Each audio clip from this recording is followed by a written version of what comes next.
हिंदी प्रेरणादायक कहानी। एक बार एक गांव में गांव के ही सबसे धनी व्यक्ति ने एक बहुत बड़ा मंदिर बनवाया। मंदिर जब बन के तैयार हुआ तो बहुत से दर्शनार्थी मंदिर में दर्शन लाभ के लिए पहुंचने लगे। मंदिर की भव्यता को देख लोग मंदिर का गुणगान करते नहीं थकते थे।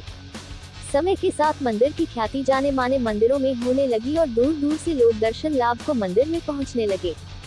श्रद्धालुओं की बढ़ती संख्या को देख उस व्यक्ति ने मंदिर में ही श्रद्धालुओं के लिए भोजन और ठहरने की व्यवस्था का प्रबंध किया। लेकिन जल्द ही उन्हें एक ऐसे व्यक्ति की आवश्यकता हुई जो मंदिर में इन सभी व्यवस्थाओं का देखरेख करे और मंदिर की व्यवस्था बनाए रखे।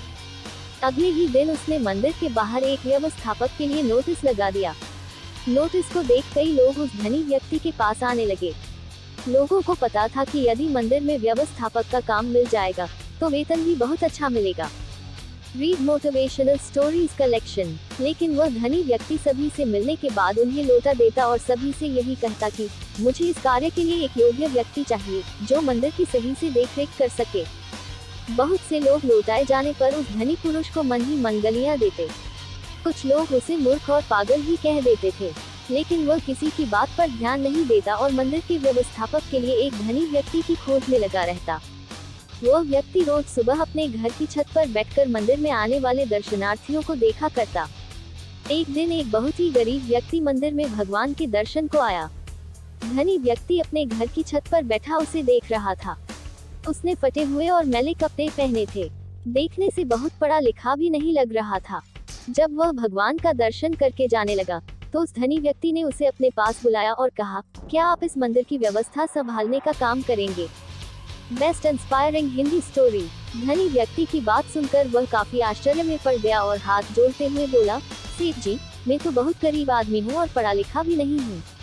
इतने बड़े मंदिर का प्रबंधन मैं कैसे संभाल सकता हूँ? धनी व्यक्ति ने मुस्कुराते हुए कहा, मुझे मंदिर की व्यवस्था के लिए कोई विद्वान पुरुष नहीं चाहिए। मैं तो किसी योग्य व्यक्ति को इस मंदिर के प्रबंधन का काम सौंपना चाहता हूँ। लेकिन इतने सब श्रद्धालुओं में आपने मुझे ही योग्य व्यक्ति क्यों माना? उसने आश्चर्य से पूछा। धनी व्यक्ति बोला, मैं जानता हूँ कि आप एक योग्य व्यक्ति हैं। मंदिर के रास्ते में मैंने कई दिनों से एक ईंट का टुकड़ा गाड़ा था जिसका एक कोना ऊपर से निकल आया था।